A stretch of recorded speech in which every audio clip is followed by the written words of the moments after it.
Alhamdulillahi Rabbil Alamin. Wassalatu wassalamu ala ashrafil anbiya'i wal mursalin Sayyidina wa habibina Muhammadin wa ala alihi wa sahbihi ajma'in. Ashhadu an la ilaha illallah wahdahu la syarika lah, wa ashhadu anna sayyidana wa habibana Muhammadan abduhu wa rasuluh wa safihu min khalqihi wa habibuh, addal amanah wa ballaghar risalah wa nasahal ummah wa kashafallahu bil ghummah. Allahumma salli wa sallim wa zid wa barik ala sayyidil wujud al-habibil mustafa sayyidina wa maulana Muhammadin sallallahu alaihi wa alihi wasallam, wa ja'alna min atba'ih wa ahibba'ih wa mimman yurzaqu bi ru'yatihi fid dunya wal akhirati. Allahumma amin. Kita akan masuk pada babun fil wudu'i minar rih iaitu hadis yang ke-62 atau pada sangkaan kita hadis yang sebenarnya jatuh pada nombor yang ke-63 Oh subhanallah. Sudah dibaca semalam Ya.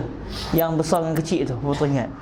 Baik, babul wudu'i minan naum, iaitu hadis yang ke-65 atau pada sangkaan kita hadis yang ke-66.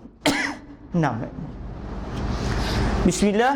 Bisnadina al-muttasil ila sayyidina al-imam al-muallif al-syaikh Al-Wari' Az-Zahid Ad-Doktor Muhammad Idris Ibni Abdul Rauf Al-Marbawi rahimahullahu subhanahu wa ta'ala, wa nafa'ana Allahu bi'ulumihi wa ulumi masyayikhihi wa talamizatihi wa qurra'i bahril mati wa sa'iri musannafatihi wa syurrahiha. Allahumma amin. Fil hadis al-khamis was-sittin biisnadihi ila sayyidina al-imam at-Tirmizi wa minhu ila sayyidina Anas an Anas ibn Malik radhiyallahu ta'ala anhu qala kana ashabu Rasulillah sallallahu alaihi wa alihi wasallam yanamuna thumma yaqumuna fayusalluna wa la yatawadda'un. Hasanun sahih. Daripada Sayyidina Anas bin Malik radhiyallahu ta'ala anhu, katanya adalah sahabat-sahabat Rasulullah sallallahu alaihi wasallam tidur sekalian mereka, kemudian bangun mereka, maka sembahyang dan tiada mengambil wudu. Babul wudu'i minan naum 292, bab wudu daripada tidur, iaitu wudu disebabkan tidur. Daripada di sini dia terjemah dalam bahasa Arab.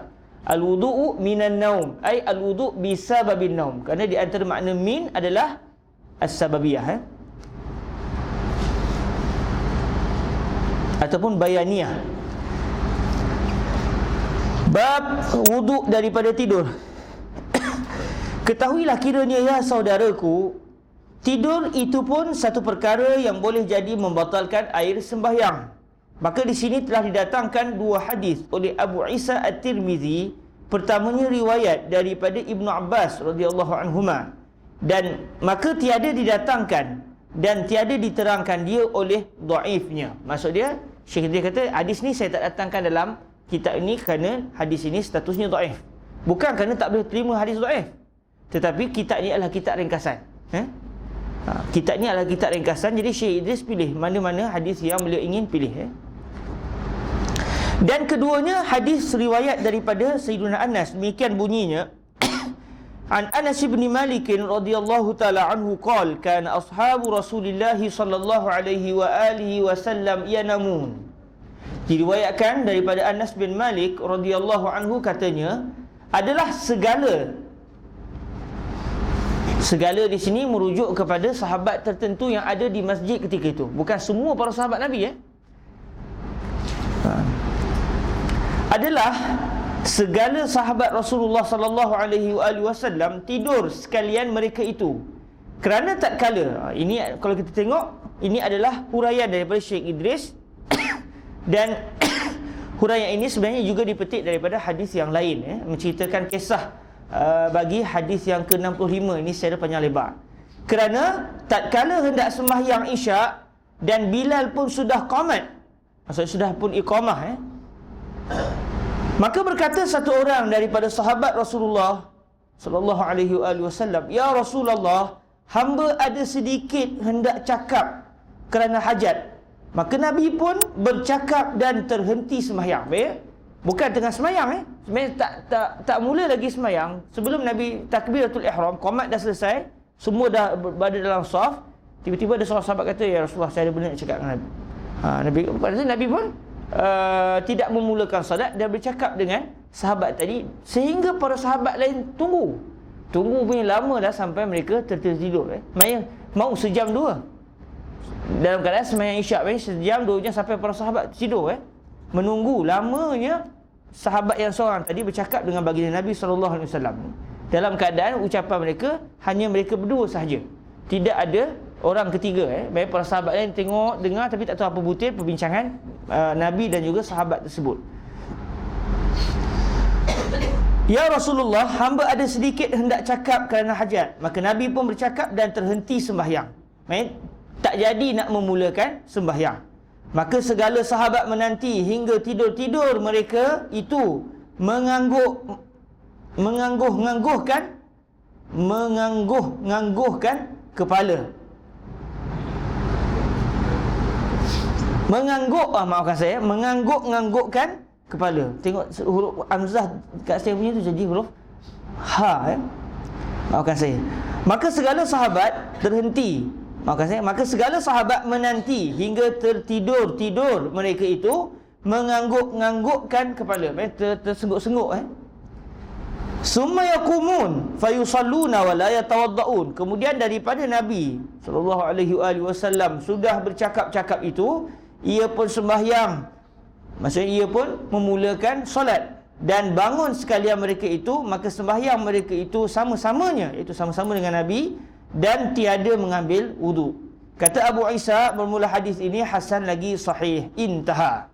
Dan hadis ini boleh dapat terang waqi'nya, iaitu kisah secara panjang lebarnya, sebagai aku terangkan itu di dalam bagi Imam Syafi'i dan di dalam Sahih Muslim, dan datang riwayat satu lagi dikeluarkan oleh Imam Syafi'i sampai sanadnya kepada Ibnu Umar radhiyallahu anhuma, bahawasanya adalah ia tidur duduk kemudian sembahyang ia dan tiada mengambil wudu. Jadi para sahabat yang tidur tu dasarkan riwayat Al-Imam Asy-Syafi'i, mereka tidur dalam keadaan duduk. Duduk sampai tersengup-sengup, bukan tidur berbaring, melangkup dan sebagainya. 293. Masalah air sembahyang orang tidur dan hukumnya. Kata Abu Isa, dan telah bersalah-salahan ulama pada wuduk daripada orang yang tidur itu. Maka telah memikir, iaitu telah berpandangan. Memikir sini maksudnya berpandangan. Maka telah memikir kebanyakan daripada mereka itu bahawasanya tiada wajib atasnya wuduk apabila tidur duduk atau berdiri hingga tidur berbaring. Bahawasanya tiada wajib atasnya wuduk apabila tidur duduk atau berdiri hingga tidur berbaring. Dan dengan dia berkata Ats-Tsauri dan Ibnul Mubarak dan Ahmad, katanya, dan telah berkata setengah mereka itu apabila tidur sampai hilang akalnya wajiblah wuduk atasnya, dan dengan dia berkata Ishaq dan kata Syafi'i, barang siapa tidur duduk maka mimpi ia atau tersengit pungkurnya, pungkur maknanya punggung, tersengit pungkurnya kerana bersangatan jendera, jendera tidurnya. Jendera ni kalau orang Kelantan sebut jendera, jendera apa saya pernah dengar, mengantuk sangat-sangat, jendera ke apa istilah cara orang Kelantan sebut, kerana bersangatan jendera tidurnya maka wajib atasnya wuduk. Kalau seingat saya masa tahun 1 dulu, sekitar kat 12 mazhab para ulama dalam masalah tidur ni. Ada yang kata langsung tak batal, ada yang kata batal dengan sebab. Mazhab Imam Syafi'i pula, kalau tidur duduk tetap papan punggung tidak batal wuduk. Dan tidur yang dimaksudkan itu memang tidur tak sedar langsung. Kalau tidur tengah khutbah tu, insya-Allah tak dianggap tidur lagi. Melainkan kalau dia memang tak sedar langsung, dah tak dengar apa, itu boleh namakan tidur. Kalau dia tidur dengar lagi tapi dah tak dipikir dah. Dia dah tak mampu sebab dah mengantuk sangat.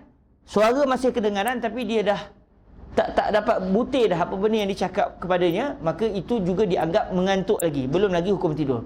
Maka dalam keadaan mengantuk, dia baring ke, dia bertelingkup ke, tetap tidak batal wuduk. Isu dia tidur dengan maksud dah tak dengar langsung dah. Dah tak dengar langsung dah. maka orang itu dianggap hukum tidur. Bila tidur dalam mazhab Syafi'i kita, kalau tetap papan punggungnya, main tak menyengit, dia duduk elok, bukan berdiri, bukan duduk dalam keadaan cangkung dan sebagainya, maka kalau dia tetap papan punggung, tidak batal wuduknya. 294, masalah air sembahyang tidur duduk, apa hukumnya? Tidur duduk apa hukumnya? Kata Nawawi, apabila seseorang tidur duduk akan sebagai duduk yang tetap, tiada henjang-hinjut. Tiada henjang-hinjut, maknanya punggung dia tu tetap, tak menyengit, tak ke depan, tak ke belakang, tetap papan punggung dia, ya. Sebagai duduk yang tetap, tiada henjang-hinjut, pungkurnya daripada bumi, tiadalah batal air sembahyangnya. Dan jika tiada yang demikian, nescaya batal, sama ada terhinjut sedikit atau banyak, dan sama ada ia di dalam sembahyang atau di luarnya. Tapi jaranglah orang tidur dalam sembahyang dengan masuk tidur betul-betul tu. Selalunya mengantuk. Dia tersengguk-sengguk tu, maksudnya dia masih lagi dihukumkan sebagai bukan tidur. Tapi katakan tengah sembahyang memang tak dengar langsung dah, tak jatuh tu. Itu antara karamah dia katakan. Dia tak jatuh, tapi dah tidur semua dah.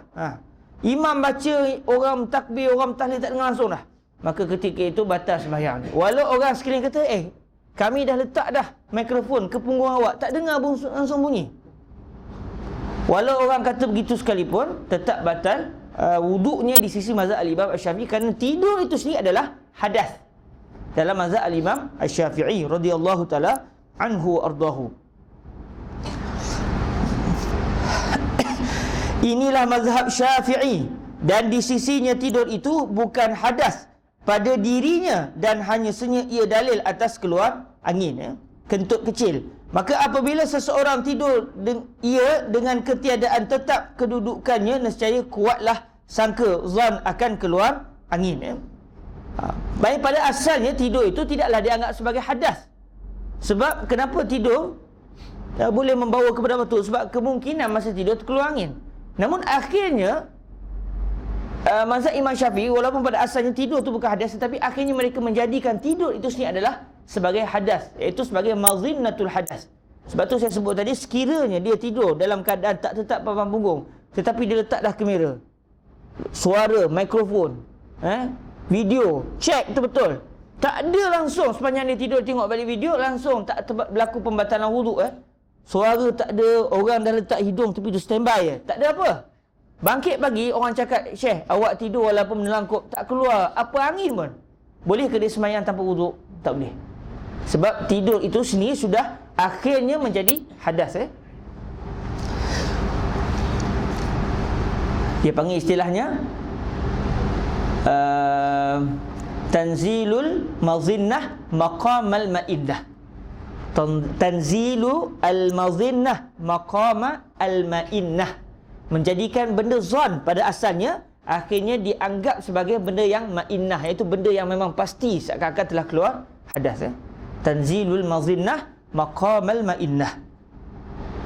Ma'innah iaitu diambil dari kalimah inna. Inna kan sesungguhnya, takkid. Jadi tidur tu berkemungkinan boleh keluar angin pada asalnya. Akhirnya mazhab Imam Syafi'i menjadikan tidur itu seakan-akan dia sendiri adalah hadas.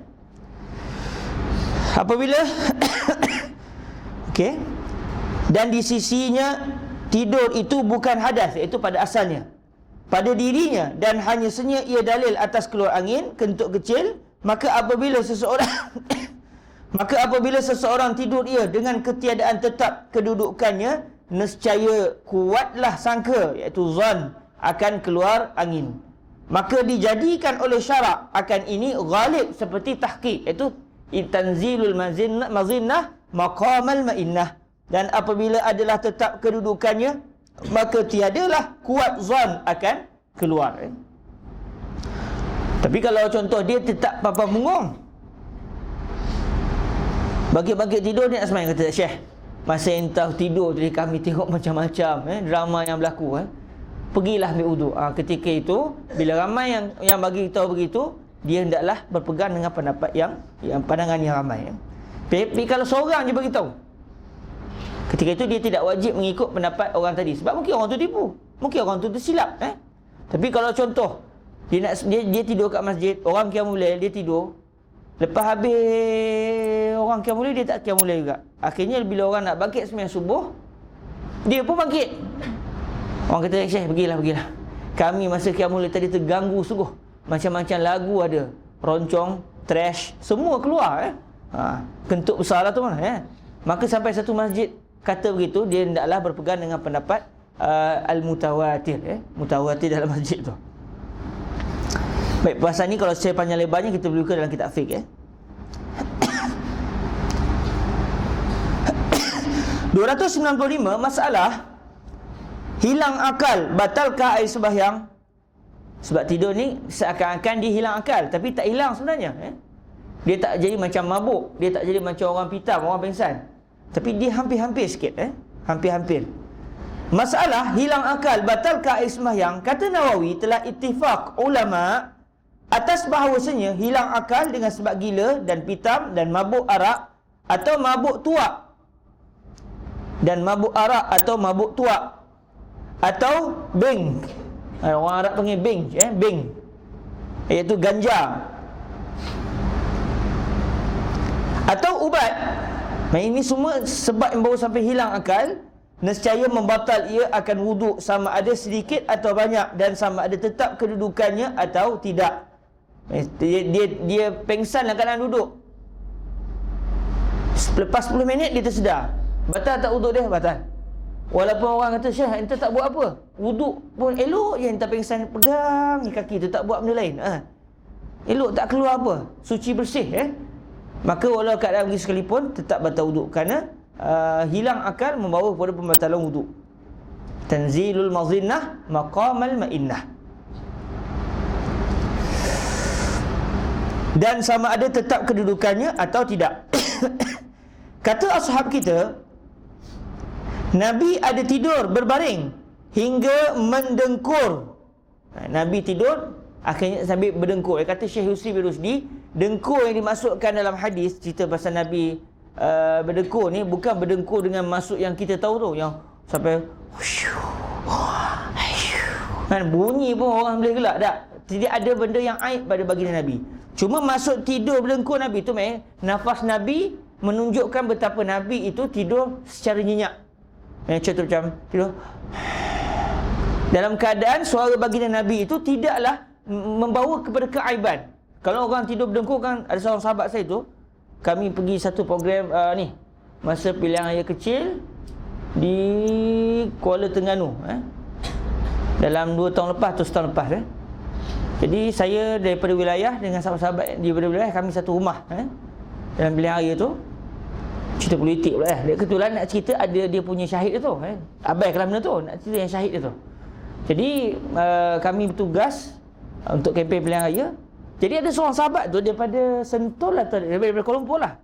Dia punya tidur berdengkur bukan dengkur biasa. Dia bila berdengkur dengan tangan-tangan dia sekali. Orang Perak orang Perak. Tapi duduk di Kuala Lumpur lah, cakap Perak lah. Kita berdengkur biasa tengok orang berdengkur macam dia tidur contoh gitu lah. Dia bila dia berdengkur tu sampai begitu sekali tangan dia.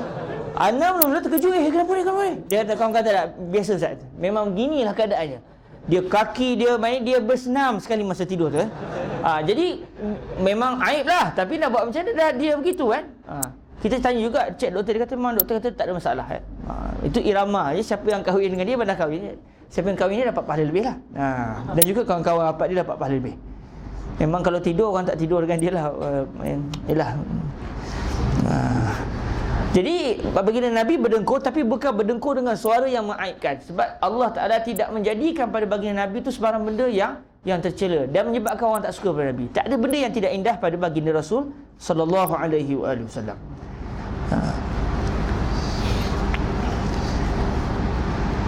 Kata ashab kita, Nabi ada tidur berbaring hingga mendengkur, kemudian sembahyang ia.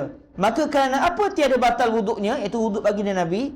Dijawabnya, dijawab oleh pada ashab kita, adalah tiada batal air sembahyang Nabi dengan tidurnya itu maka yang demikian itu tertentu baginya saja, iaitu minal khususiyat an-nabawiyah. Adapun lain daripadanya maka dihukumkan batal semuanya. Maka dihukumkan batal semua. 296 masalah mengantuk tiadakah batal wudu? Mengantuk ni yang kita bincang, yang banyak orang salah faham ingat tidur. Mengantuk bila dia masih dengar suara, dia tidak dianggap tidur dari segi uruf syarak, walaupun dari segi uruf manusia sudah dianggap tidur. Orang sebut tidur tengah khutbah. Hakikatnya tidak ada orang yang tidur tengah khutbah, tapi mengantuk ketika khutbah. Kok ada pun ya nadir lah. Sampai tak dengar langsung suara khatib. Itu nadir. Biasanya dengar juga, cuma tak berapa jelas. Tak berapa jelas khatib kata apa. Balik-balik khutbah, ana tak faham kenapa khatib tu cakap ana tak berapa jelas. Kita orang jelas ana tak jelas. Buat macam mana dia tak jelas. 296 masalah mengantuk tiadakah batal wudu. Kata Nawawi, telah berkata Syafi'i dan ashab tiada batal wudu dengan sebab ngantuk. Senang orang dulu tulis nampak ringkas. Kita pun rasa mudah je. Kata Nawawi, telah berkata Syafi'i dan ashab tiada batal wudu dengan sebab ngantuk. Maka mereka itu bermula, kata mereka itu bermula alamat tidur bahawasanya padanya hilang pikiran dan gugur. La'ala sawab, gugur ada satu titik tinggal la'ala sawab. Dan gugur panca inderaan. Gugur panca inderaan. Mungkin panca inderanya wallahualam kalau di sana ada bahasa panca inderaan. Melihat dan lainnya daripada panca inderaan. Mungkinlah panca inderaan ada dalam bahasanya, kita boleh cek balik. Dan adapun mengantuk maka tiada hilang akal dan hanya saja lemah panca inderaan daripada ketiadaan gugurnya. Masih lagi berpanca indera sebab walaupun mata dah tertutup tapi telinganya masih mendengar. 297 masalah syakkan mengantuk atau tidur batalkah wudu.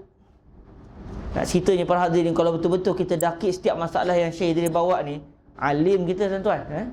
Kalau kita cek balik, buka dalam kitab ashab balik. Jadi kitab ini sebenarnya memang mampu sebenarnya untuk menjadikan seseorang talibul ilmi itu naik martabat menjadi seorang yang alim.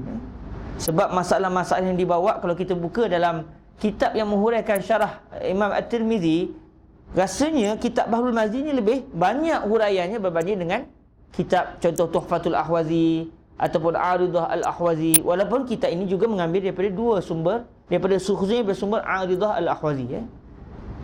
Pun begitu maknanya kitab ini walaupun biasa jadi tulis orang Melayu, tapi maklumatnya sangat padat. Dan dia membantu kita untuk mengenali mazhab kita secara khusus. Cuma cabarannya Syekh Idris tak mendatangkan dalam kitab apa, muka surat berapa, bab apa, dan apa kalimah Arabnya. Itulah cabaran untuk kita mencari di manakah sebenarnya nas asal bagi setiap masalah yang beliau datangkan di sini. Cuma biasanya diambil pada syarah Sahih Muslim. 297 masalah syakkan mengantuk atau tidur batalkah wudu. Kata Nawawi, dan jikalau seorang syak ia, adakah tidur ia atau mengantuk, maka tiada wajib mengambil air sembahyang atasnya, bahkan sunat jua. Dan jikalau ia tidur dan syakkan, tetapkah papan punggungnya, tetapkah papan punggungnya ataupun tidak, tiada juga batal wuduknya, tetapi sunat ia mengambil air sembahyang. Ihtiyat, atas dasar ihtiyat. Sebab apa? Kaedah mengatakan al-yaqin la yuzal bisyak ataupun la yazul bisyak. Tapi kalau sebelum dia tidur tu memang dah batal wudu. Sebelum tidur dia buang air, lepas tu dia tidur, duduk, memang batal lah, telah batal wuduknya. Tapi kalau tidur dalam keadaan duduk, tidak batal wuduknya. Duduk yang tetap papan punggung. Dan jikalau ia tidur dan syakkan, tetapkah papan punggungnya ataupun tidak, tiada juga batal wuduknya, tetapi sunat ia mengambil air sembahyang. Dan jikalau tidur ia duduk, kemudian terhinjut papan pungkurnya daripada bumi, iaitu daripada bumi, lantai, ikutlah tidur kat mana, maka padanya tafsil. Jika hinjutnya dahulu daripada jaga, nescaya batal wuduknya, kerana lalu atasnya satu lahzah tidur ketiadaan tetap kedudukannya. Dan jika terhinjut ia kemudian daripada jaga atau sertanya atau syak akan waktu hinjutnya, tiadalah batal wuduknya. Sebab dia syarat dia hendaklah tidak tetap papan punggung ketika tidur. Jadi kalau dia terkejut tu dia terjaga, tak batal lah. Atau dia jaga, tiba terkejut, contoh dia mamam, tiba terkejut, terkalih dia punya kedudukan, maka ketika itu tidak batal. Sebab syarat yang membatalkan wuduk adalah tidur dalam keadaan tidak tetap papan punggung. 298, masalah tidur berdiri lutut dan bersandar batalkah wuduk. Tidur tapi diangkat lutut dia, tidur dalam keadaan gini contoh, dia ihtiba istilahnya. Dia tidur dalam keadaan ihtiba ataupun dia tidur bersandar. Bila dia bersandar, jadi dia punya punggung itu tak tetap, dia jadi menyerong sedikit. Jadi batal atau tidak wuduk dalam keadaan dia tidur bersungguh. Kata Nawawi, dan jikalau seseorang itu tidur tetap kedudukannya di bumi, lagi bersandar ia ke dinding atau keting, ke tiang, bukan keting, ke tiang. Fikir kau tu, macam mana bersandar ke keting atau ke tiang. Subhanallah. Kata Nawawi, dan jikalau seseorang itu tidur tetap kedudukannya di bumi, lagi bersandar ia ke dinding atau ke tiang atau lainnya, tiada batal wuduknya sama ada tidurnya itu sekiranya diangkat dinding itu nescaya roboh ia atau tidak. Demikian. Atau tidak demikian. Dan jikalau tidur ia berdiri lutut, maka padanya tiga wajah. Tiga wajah ini tiga pendapat. Yang pertamanya, tiada batal ia sebagaimana tidur bersila. Dan keduanya, batal ia sebagaimana tidur baring. Dan wajah yang ketiganya, jika adalah orang yang tidur berdiri lutut, kurus badannya, sekira-kiranya tiadalah rapat dua papan pungkurnya di atas bumi, nescaya batal ia. Dan jika ada ia orang yang badan berdaging, sekira-kira bertangkup dua papan punggungnya, tiadalah batal wuduknya. Sebab bila seorang itu dia kurus sangat, angin boleh keluar juga. Tapi kalau orang biasa, papan punggung itu berdaging, berisi, molek, maknanya dia kalau duduk nak buang angin tak lepas, dia mesti menyengit juga. Dia menyengit insya-Allah. Tapi kalau dia tak menyengit, iyalah, melainkan dia memaksa, itu lain ceritalah. Jadi maknanya dalam mazhab Syafi'i kita, selagi mana dia tetap papan punggung, tidaklah batal wuduk dia. Walau dia bersandar sekalipun. Tapi kalau dia bersandar, contoh macam bersandar begini, macam ni tidurnya, ketika itu papan punggungnya tidak tertutup rapat, ketika itu batallah wuduk apabila berlaku makna tidur. Babul wudu'i mimma ghayyaratil ma'. Ikut anda tak sempat nak masuk ni. Baik, kalau begitu kita tangguhlah. Kita tangguh kali ini. Kita tangguh pada bab al-wudu' mimma ghayyaratil ma' ni pada hari Sabtu nanti, insya-Allah.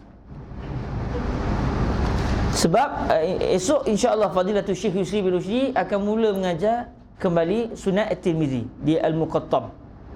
Jadi tak pasti kelas Syekh Yusri akan habis bila. Biasanya lebih kurang lepas syuruk tu Syekh akan start lebih kurang dalam 5 minit ke 10 minit sebelum syuruk, kelas dah bermula. Kelas biasanya mengambil sekitar 45 ke sejam. Jadi kita tengok keadaan. Kalau sahabat nak datanglah, standby lah. Kalau anda kata contoh saya sendiri akan ke Muqattam, habis Muqattam saya akan ke Sabit. Tapi kalau ke Sabit dah pukul, maknanya di Muqattam saja dah pukul 6.25, maknanya kita fikirlah macam mana kita nak menyambung kelas kita. Sebab di sana tu al-asl, di sini al-fara'. Innahul ma' wa hadza huwa turab. Bukan kitab ni turab, saya tu turab. Jadi bila iza wujidal ma' batala at-turab, batalat tayammum. Jadi insya-Allah kita tengoklah keadaan macam mana pada hari Sabtu nanti. Lagi selamat sahabat-sahabat semua pakat-pakat pergi ke Muqattam. Lepas tu kita tengok habis ke apa? Kita tengoklah, kita pakat-pakat sabit, tengok macam mana, sempat ke tak. Main saya akan berhenti sekitar dalam pukul sekarang ni. Jadi kalau sampai ke sabit lepas habis kelas 5 khatam, sampai di sabit katakan pukul 6.20. 6.20 kita start, 6.40 kita berhenti. Sampai ke sabit 6.30. Okey, 6.30 kita start, 6.40 kita berhenti. Sampai ke sabit pukul 6.35. Okey, 5 minit kita baca. Sampai ke sabit pukul 6.40. Kita jumpa, kita salah, kita balik ya. Okey. Okey, begitulah keadaannya. Kita tengok macam mana keadaan, insya-Allah Allah mudahkan. Niat yang baik insya-Allah dipermudahkan Allah Subhanahu Wa Taala. Biiznillah sekadar itu dahulu, mohon maaf. Hari ini saya terlewat sikit, maafkan saya. Dan insya-Allah ada rezeki kita akan bertemu lagi sekiranya ada ruang dan masa biiznillah Subhanahu Wa Taala. Mari sama-sama kita menangguhkan majlis ini dengan kita berselawat ke atas junjungan mulia Sayyidina wa Maulana Muhammad Rasulullah sallallahu alaihi wa alihi wasallam. Allahumma salli afdala salatin ala as'adi makhluqatika Sayyidina Muhammadin wa ala alihi wa sahbihi wa sallim adada ma'lumatika wa midada kalimatika kullama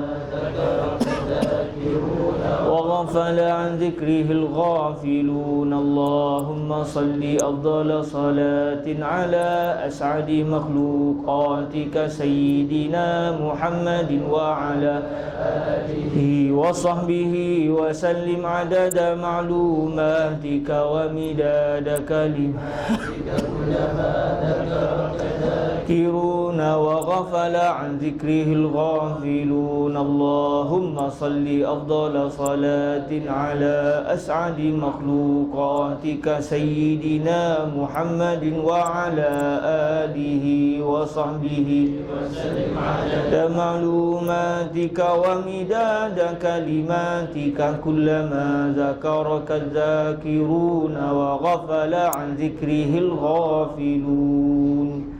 Allahumma ja'alna min ibadika tawwabin waghfir dhanbana ya arhamar rahimin waj'alna min ibadika salihin warzuqna ru'yatal habibil mustafa fil manami wa fil yaqظah waj'alna min ahli wuddih waj'alna min ahibbaihi waj'alna min ahli syafa'atih warzuqna ya arhamar rahimin al jannah bila sabiqati azabin wala hisab warzuqna baita fil jannah bi jiwari baiti Rasulillah sallallahu alaihi wa alihi wasallam hatta narahu abadan sarmada.